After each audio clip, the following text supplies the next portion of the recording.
thank you for joining us here on FBN AM this morning. Leah, great to have you here this week. And it's great to be here. Yeah. And I think we should go buy Scott's outfit online on Amazon after having some drinks later. Well, all right, Dagen, 3 words for you. Drunk online shopping. Thank you, Cheryl. Good morning, everybody. I'm Dagen McDowell in for Maria Bartiromo. It's Tuesday, July 31st. Your top stories at 6 a.m. Eastern. Earnings driving the action. 3 Dow components, count them 3, reporting earnings today. And Apple in focus. The tech giant's results are out after the closing bell. We have a preview plus a closer look at the tech wreck, with key stocks entering correction territory. That's down 10% from the recent highs. Taking the market action this morning, we have some mixed moves. The Dow Industrial Futures are down 5 points, but the S&P and NASDAQ moving higher. This after declines across the board yesterday, with the NASDAQ the hardest hit, down more than 1 1/3%. And despite recent weakness, however, all of your market gauges, Dow, S&P, NASDAQ, even the Dow Transports and the Russell 2000 are on track for monthly gains as we wrap up the month of July. In Europe, mixed moves to report. We have a slight gain on the FTSE 100 in England, but the French and German markets are heading lower. A reading on the Eurozone economy showing slowing growth in the second quarter.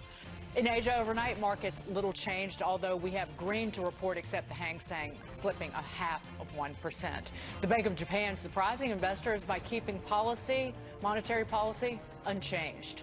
Protecting our border, President Trump doubling down on his calls for a government shutdown if funding is not approved. If we don't get border security, after many, many years of talk within the United States, I would have no problem doing a shutdown.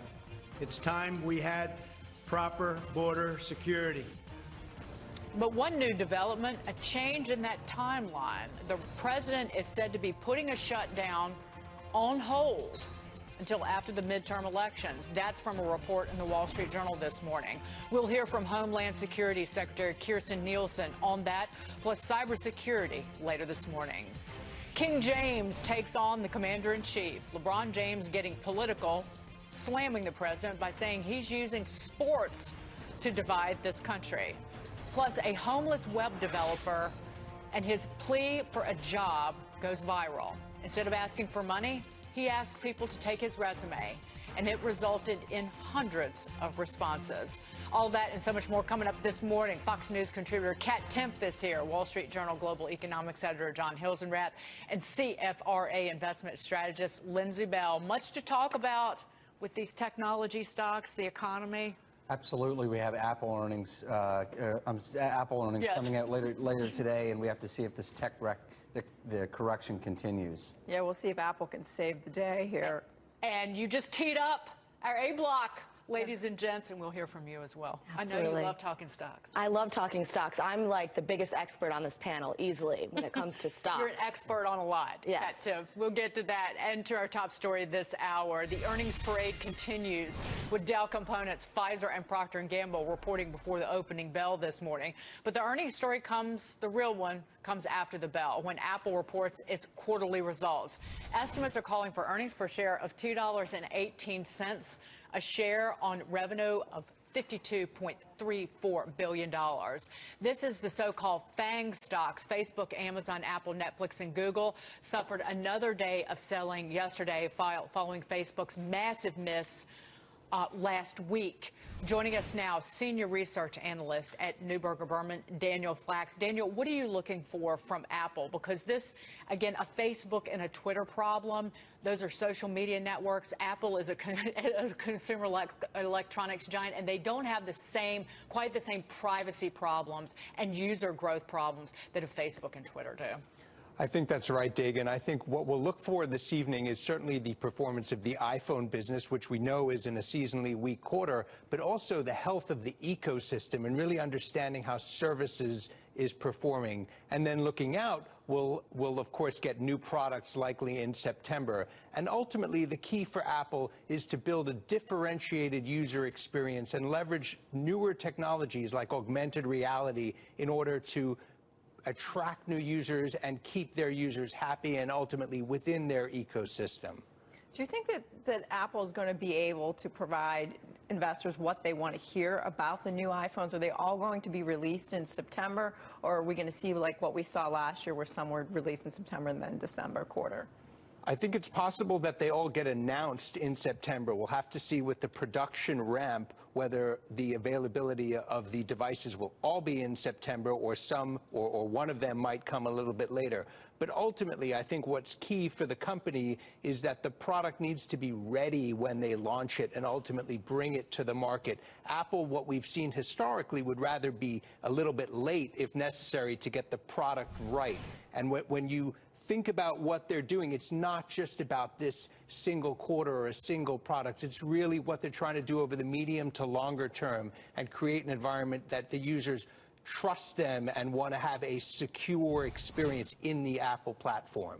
Daniel, for a long time now, investors have been pushing up all these FANG stocks, the big tech stocks, together in unison. Are we at a point now where investors are starting to discriminate, where they're saying, all right, Amazon is putting out good numbers, we're not going to punish their stock, but the social media guys, Twitter, Facebook, just aren't living up to expectations. Are we seeing a bifurcation finally in tech stocks and looking at, pulling apart the winners and the losers?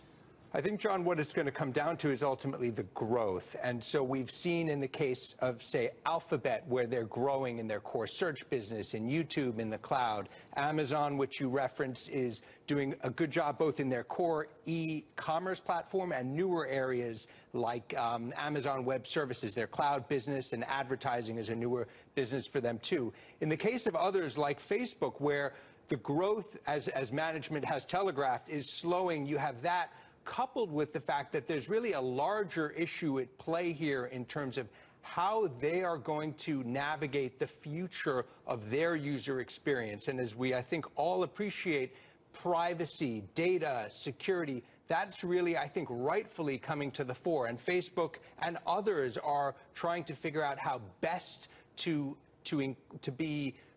allow their users to both participate in the platform and protect their data. And so the market, to your point, is certainly going to differentiate a lot more, we think, over the next several quarters and years. But they still get lumped in all together, and the Wall Street Journal has a story, the market section has a story today about the NYSE FANG index, and it includes every company, all of these major companies, Facebook, Amazon, Netflix, Google's parent, Apple, Twitter, also Tesla, Nvidia, and Alibaba.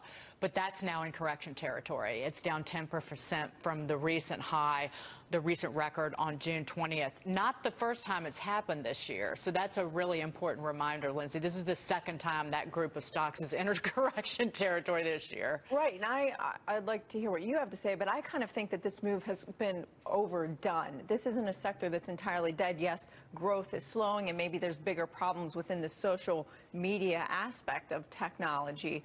But Amazon had great numbers. Microsoft, Google's parent Alphabet. These were all really good reports. Even Netflix, I know it was a miss. That's one I really want to ask you about. It's down 24% from its most recent high this year. The subscriber growth, the net adds, the outlook was weaker than expected. Do you think that this sell-off in Netflix especially is overdone, as well as the overall FANG group?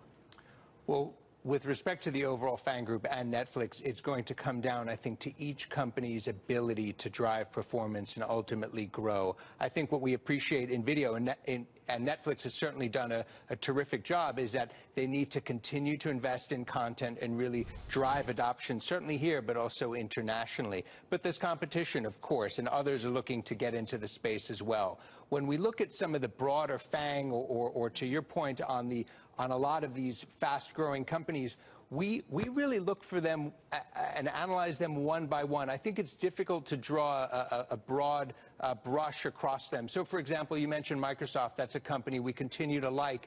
And our research from talking to customers and analyzing the trends around the shift to the cloud suggests that Microsoft has a multi-year growth runway. And so we discussed Alphabet, which we continue to like. But we think it's bottom-up stock because you really need to be specific in what you're trying to look for in an investment. And ultimately, we take a longer-term horizon. And so when we look at some of these names over the next 1 to 2 years, we think there are opportunities. And yes, there'll be market sell-offs, but if you have a longer-term horizon, they could be good buying opportunities. Well, John, one thing I want to point out, though, Apple, and again, the Journal has written a story about this last week, Apple is extremely vulnerable in terms of iPhone production to the fight that we've entered into with China, because they can't readily, their iPhones are made in China by Foxconn. They can't readily shift production to another country for that. And we will surely hear about this on the call, but how vulnerable is Apple to this trade fight? Well, you know, the Chinese have limited ways that they could punch back at the United States if we increase tariffs. They sell a lot more to us than we sell to them, so they can't put tariffs on everything. So, you know, one of the possible things that they could do is make life more difficult for the American companies that are operating in China. You know, it's a tough call for them because they want to make the Chinese economy receptive to foreign investment. But one of the ways that they could make things difficult for the United States is by increased inspections. They could send inspectors. They could increase the spying that they do on our corporate executives here and really around the world. They could hold up goods at the ports, whether they're going out or coming into the nation. Are we getting any information about that at all? I mean, is information starting to trickle out? Well, you know, I think the next big question is whether talks start up again between the U.S. and China. You know, the U.S. and the Europeans announced last week that they seem to have an agreement in the works.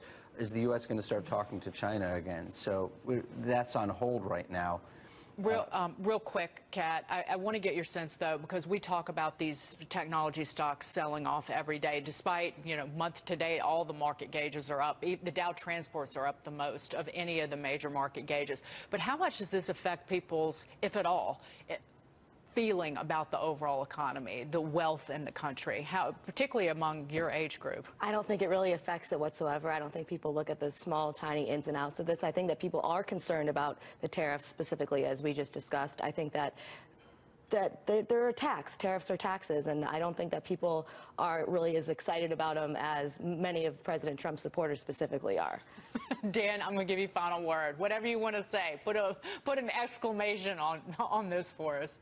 So clearly issues around trade and tariffs are going to work their way through the system over the next several quarters and perhaps the next few years. What we think is that ultimately companies that are innovating, investing, building powerful platforms that keep their users happy and enable them to grow can create tremendous value for the users, for the companies. And as we've seen in the case of the app developers, you have the build out of digital economies. So you take a company like Apple, there are far-reaching implications, positive implications for what a company like that is able to build, create, and nurture for the long term. Dan, good to see you. Daniel Flax, thanks for joining us this morning. Thanks. And we wait for the Apple results. Coming up, California's scorching wildfire so large and burning so hot that it's now creating its own weather system. Plus, how the military is waging the war on that blaze. CBS under fire. CEO Les Moonves will stay put for now amid sexual harassment allegations. The board of directors taking a major action to get some answers. More on that next.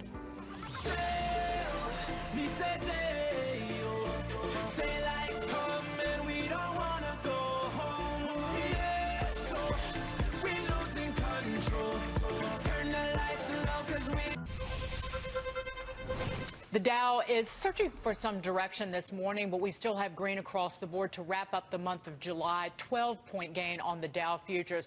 But to emphasize this, every single major market gauge is up for the month of July, despite the sell-off in technology. Even the NASDAQ is in the green for the month. The biggest winner are the Dow transports. Dow transports are up nearly 6% so far in July. And if you're a big believer in old theories about the market, that is a really healthy sign for the economy.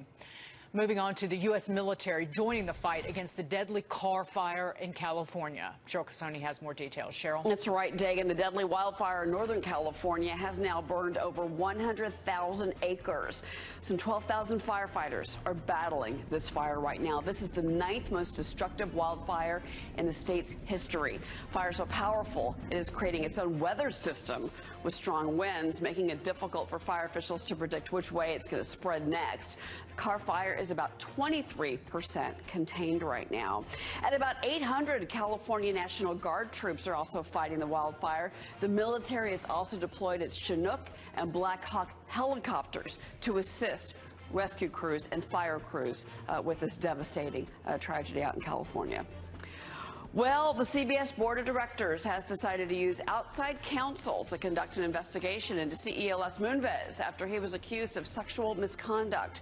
The investigation follows a report in The New Yorker, which 6 women there accused Moonves of sexual misconduct. CBS reports that second quarter earnings on Thursday.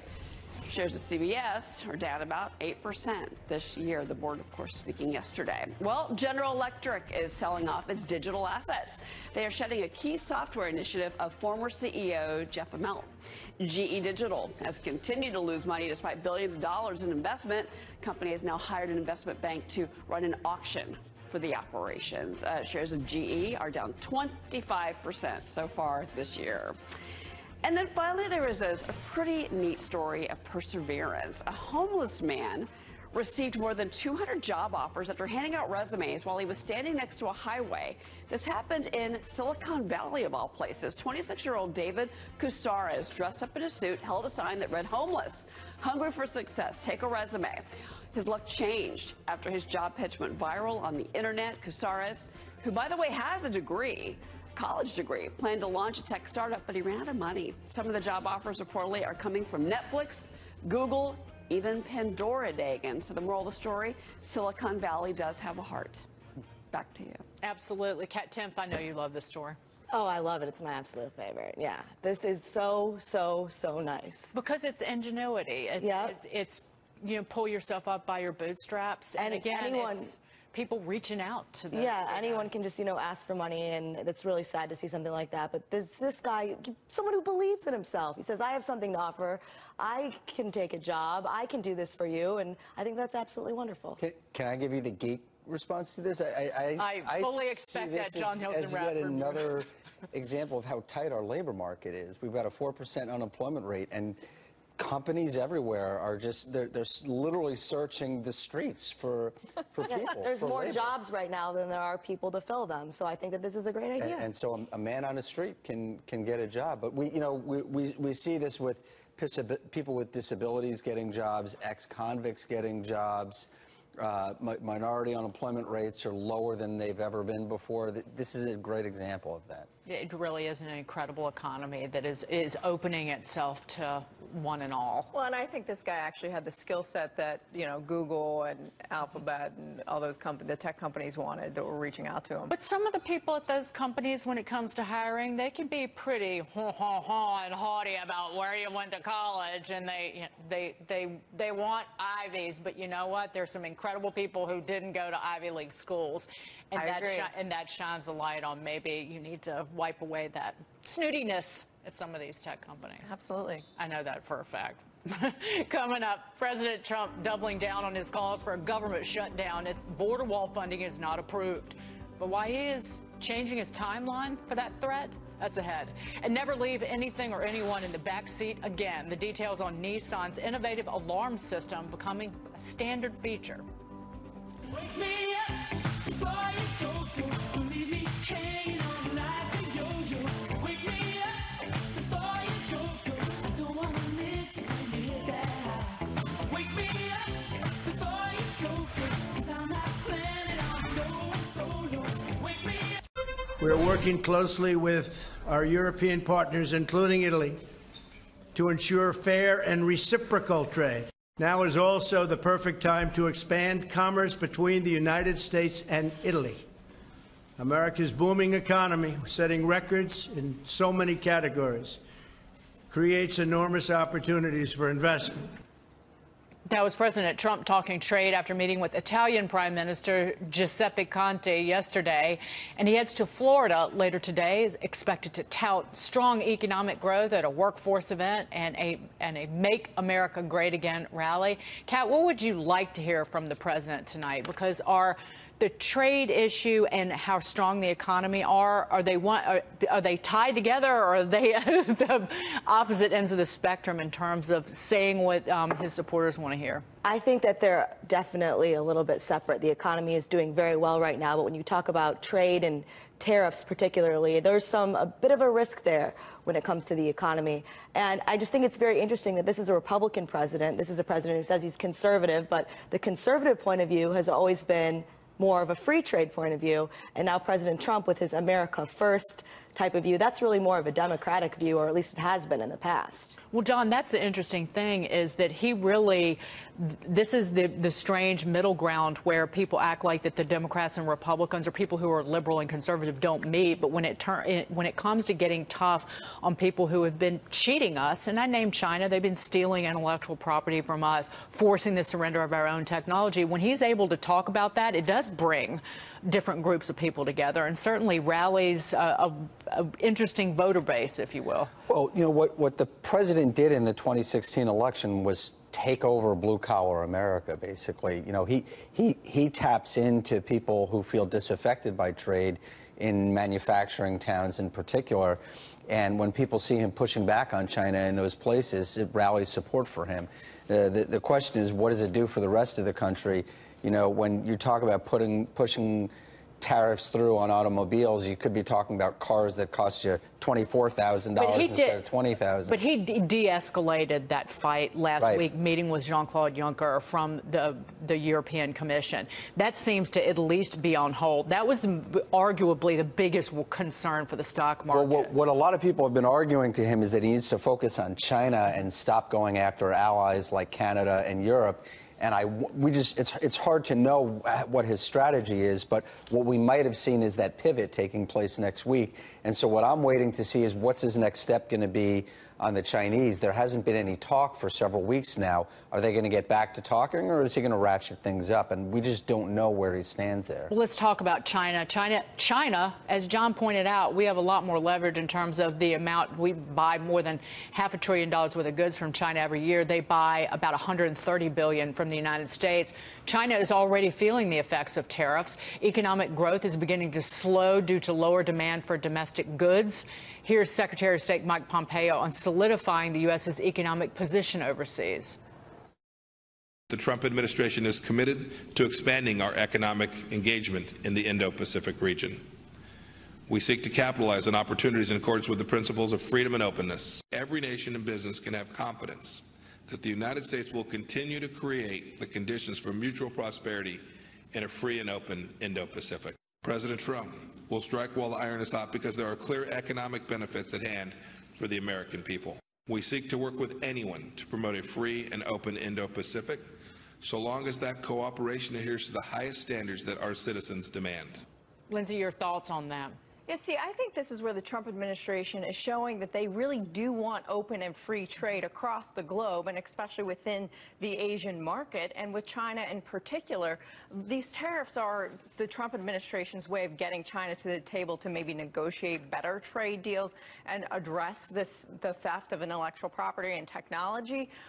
The question is, though, is it going to, when are they going to come to the table for us to begin negotiations? But I'm going to take issue with that, because the very first thing that President Trump did after his inauguration was pull the U.S. out of the Trans-Pacific Partnership. So it's kind of hard to listen to the Secretary of State talking about, you know, the U.S. being open to trade with the Pacific when it pulled out of the TPP, which was supposed to tighten our trade alliances with the non-Chinese countries in the Pacific. Right or wrong, though, he's been exceedingly focused on doing what he said on the campaign trail. He's been focused on, if I said it, I'm going to do it, and that's why you see this fixation. But that just doesn't line up with what Pompeo said. You know, he is following through on what he said he was going to do on the campaign trail, but that means actually pushing some of our allies. He's been all over the place on certain issues, foreign policies, things like that. But when it comes to this America First idea,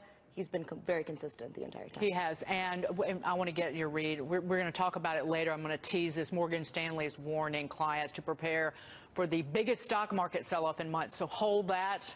You're going to have to wait. I don't know when I'll get to ask him about it, but I will be asking you about that very thing. Meantime, President Trump, he tweets this. The globalist Koch brothers, who have become a total joke in real Republican circles, are against strong borders and powerful trade. I never sought their support because I don't need their money or bad ideas. They love my tax and regulation cuts, judicial picks, and more. I made them richer. Their network is highly overrated. I have beaten them at every turn. They want to protect their companies outside the U.S. from being taxed. I'm for America first and the American worker, a puppet for no one. Two nice guys with bad ideas. Make America great again. Typical Trump tweet. Yes, it is. And he basically covered everything we were just talking about. Coming up, the mayor of Portland, Oregon, under fire, accused of turning his back on ICE workers in support of protesters who want to abolish the agency. And LeBron James has a new opponent, President Trump. The NBA star says the President of the United States is a divider when it comes to the NFL protest. The new comments ahead. Rain makes corn, corn makes whiskey, whiskey makes my baby feel a little frisky. Good morning. I'm Dagen McDowell in for Maria Bartiromo. It's Tuesday, July 31st. Your top stories at 6:30 a.m. Eastern. Earnings in focus. Dow Components, Procter & Gamble, and Pfizer both reporting this morning. And one biggie, Apple, reports this afternoon after the closing bell. This follows last week's disappointing news from the likes of Facebook and Twitter that set off some big losses for those companies and other big-name technology stocks. Let's take a look at how the futures are holding up this morning. A 21-point gain on the Dow futures. We have green across the board. And as we move into the markets finished in the red yesterday, the NASDAQ lost more than 1%. But we're wrapping up the month of July today, and every single major market gauge is higher, even the Russell 2000 and the transports being the biggest winner so far this month. European markets are mixed this morning. Right now, it's green across the board. We have gains at the moment in England, France, and Germany.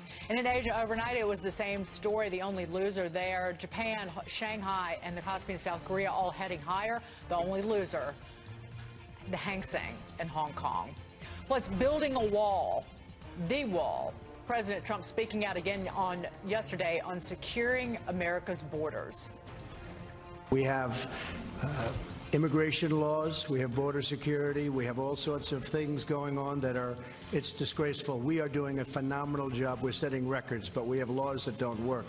So we're working around those laws, and it's unfortunate. The president threatening government shutdown over border security votes, but one administration official says that the fight will happen after the midterm elections now. We'll hear from Homeland Security Secretary Kirstjen Nielsen on that, plus cybersecurity later this morning. LeBron James squaring off against President Trump. The basketball star saying that the president is using sports to divide the nation. His inflammatory comments. LeBron James' inflammatory comments coming up. Plus, it's curtains for MoviePass. The movie ticket subscription service says it is blocking viewers from buying tickets for major upcoming releases in a controversial move to try and save the company. Now to our top story this half hour. President Trump doubling down on his threat of a government shutdown if Congress does not provide funding for border security.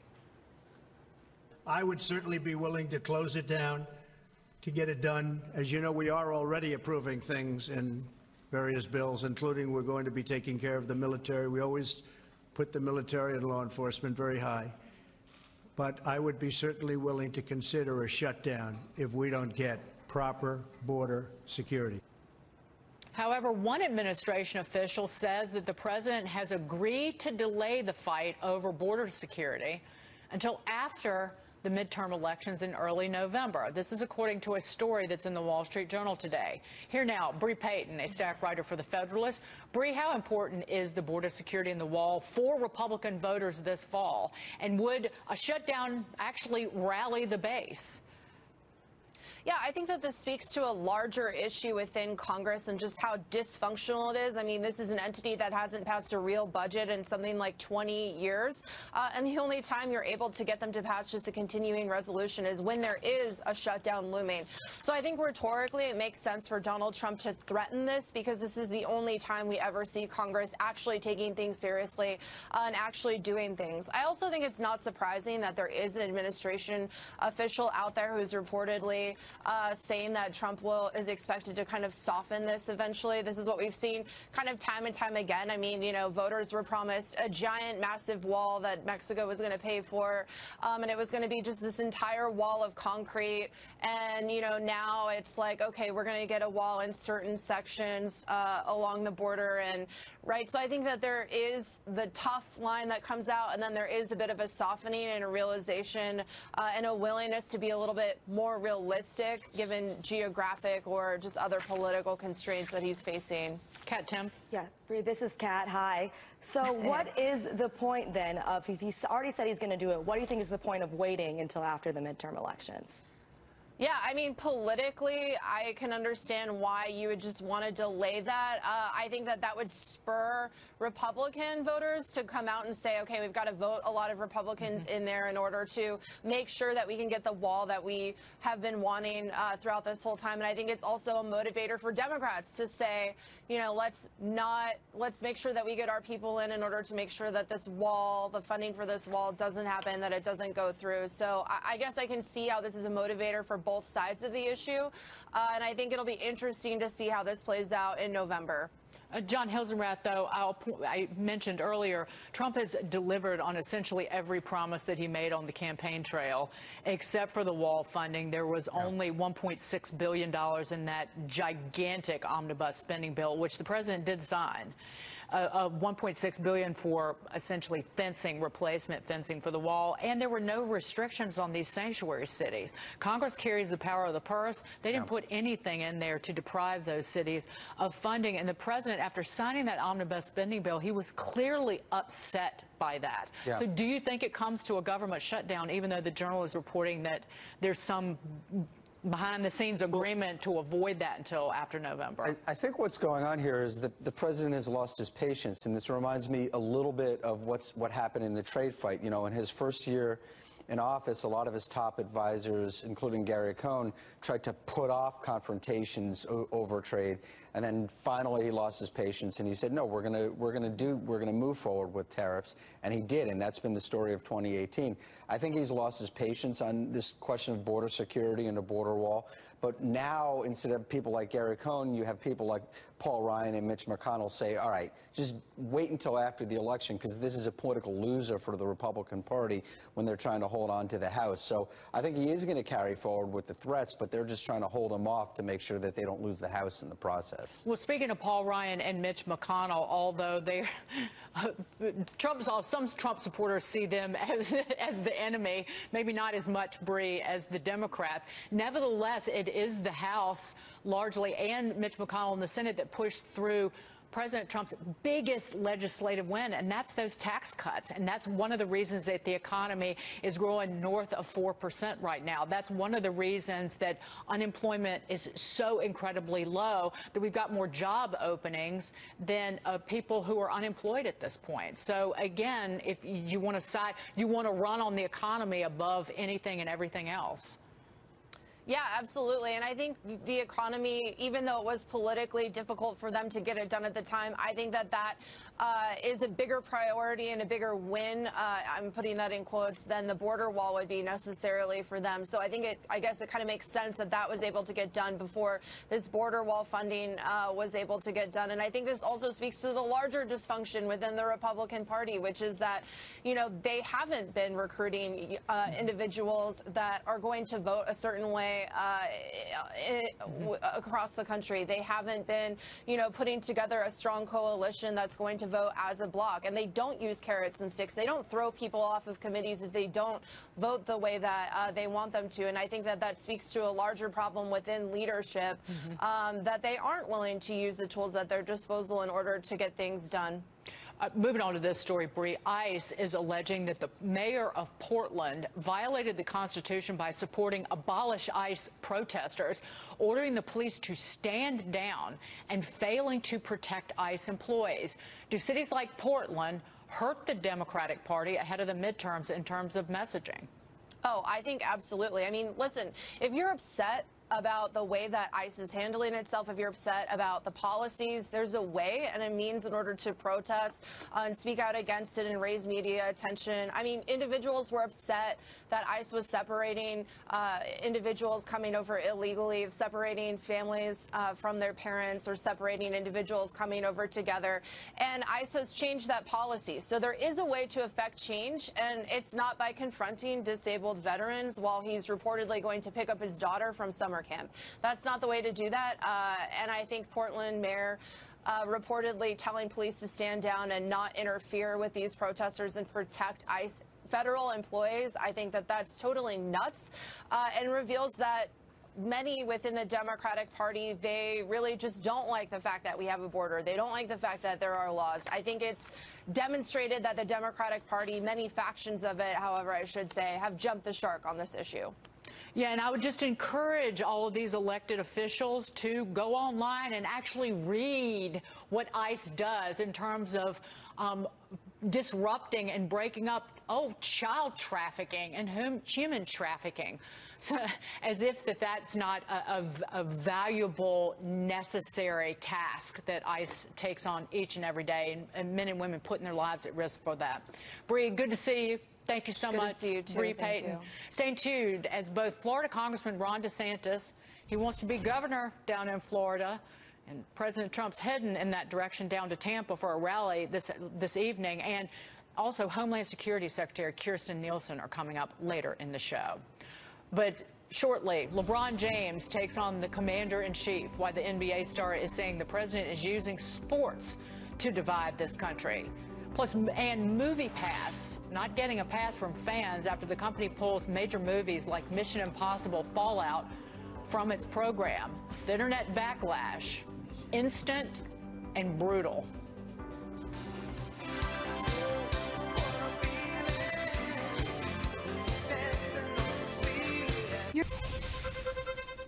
Good news for Credit Suisse and its shareholders. Cheryl Casone has the details. Cheryl? Dagen, that is right. Credit Suisse now on track to report its first annual profit in 4 years after its second quarter profit more than doubled from last year. This, of course, is beating the street's forecast.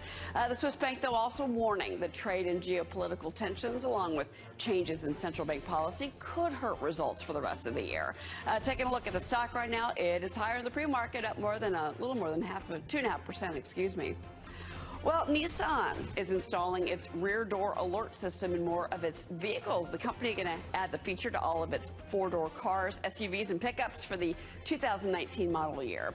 The system lets drivers know when they have left something in the back seat, like food, pets, even kids. Shares of Nissan down about 6% so far this year. Well, Uber is shutting down its self-driving truck program, Otto. Remember when they debuted this, made such a big deal about it? Well, they now want to focus on their self-driving cars instead. Uber acquired Anthony Lewandowski's self-driving truck startup about 2 years ago, but they later fired him after allegations from his previous employer, Alphabet's Waymo, that he stole trade secrets. That resulted in a lawsuit against Uber that was settled back in February. The move does not affect Uber Freight. That's an app that connects truck drivers with shippers. And then there is this, MoviePass subscribers getting more frustrated. The CEO of MoviePass is now saying that upcoming big movie releases, including Christopher Robin and The Meg, are not going to be available on the app. The all-you-can-watch subscription service first crashed on Thursday after its parent company ran out of cash, literally. Take a look at some of the tweets. A lot of good reaction. This one says, a live look at the MoviePass offices. Yes, with the image of a burning office. Here's a tweet with a screenshot of Seinfeld saying, MoviePass HQ, currently. Yeah, shares of MoviePass down nearly 100% this year. Thank you. Thank you, Cheryl. Coming up, LeBron James accuses the President of the United States of dividing the nation. The NBA star's blunt new criticism of President Trump's stance on the NFL protests. Next.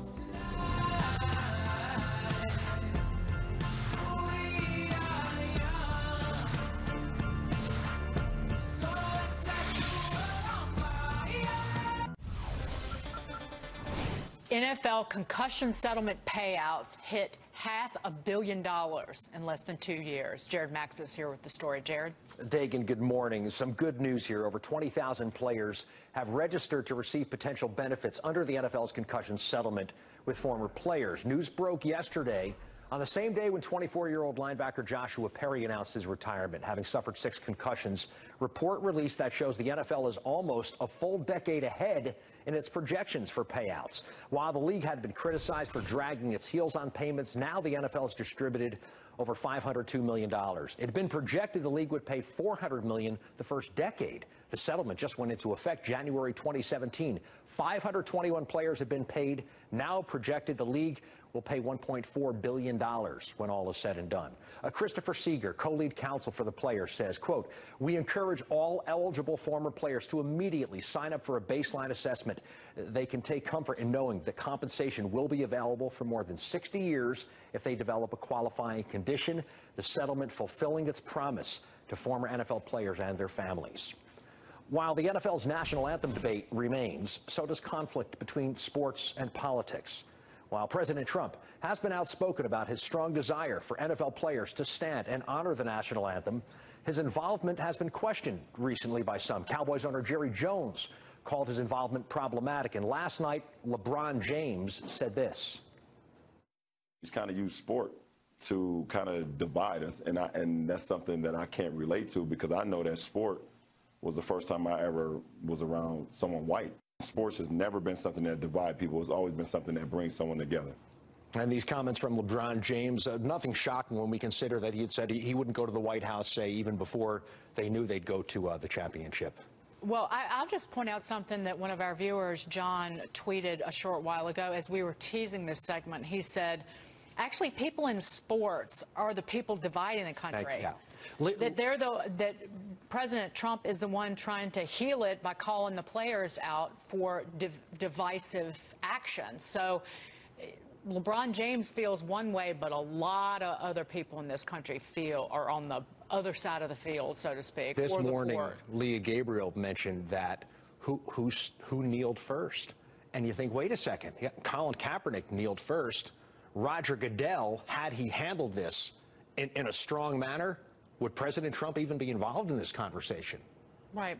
I think that this issue is just so polarizing. There's two sides. Each of them feel very strong emotions about their particular side. There's really no solution to this that's going to make everybody happy. But I've listened to veterans like Joey Jones. He said, give me that, give me my anthem. A man who lost both of his legs serving this country, who walks on prosthetics. He has actually tried to reach out to Colin Kaepernick and start a dialogue, and it eventually just shuts down and it never gets anywhere. So in terms of people who are dug in on this, people on the player side, people talk about President Trump being kind of intractable, but it's the people on the other side who are Jared, equally dug in. What should Goodell have done differently? You said if he had acted strongly, this never would have come to this. Well, I think he wavered. I think he was scared. Everyone going through this for the first time, there's no guide on how to deal with this. But I think he kind of became exposed as not necessarily a strong leader because he was unable to do this. What could he have done? I've said this on the air, I think, for a couple of years. I would not want to be in that position, but I would certainly get the right people involved. The waffling back and forth is terrible. It's like you're driving in the car, you're on the road, and the truth is you're driving and you're lost, and now everyone in the car knows you're lost. And now you're really in trouble. And that's where I think Roger Goodell is. Adam Silver, the commissioner of the NBA, dealt with this. He got the players involved. It was collectively bargained. You stand for the anthem. Roger Goodell, to me, hasn't done that. Right. Properly. And the players, even, basketball, football, and the like, some of them keep talking about it. Not an easy situation to deal with. Great to see you, Jared Max. His sports reports, Fox News headlines 24/7, Sirius XM 115. Still ahead, that $1 million nest egg you got may not be enough to retire on. New details on why that magic number might need a major boost to help you shine in your golden years. Or should you just spend your money now? Next hour, Mornings with Maria.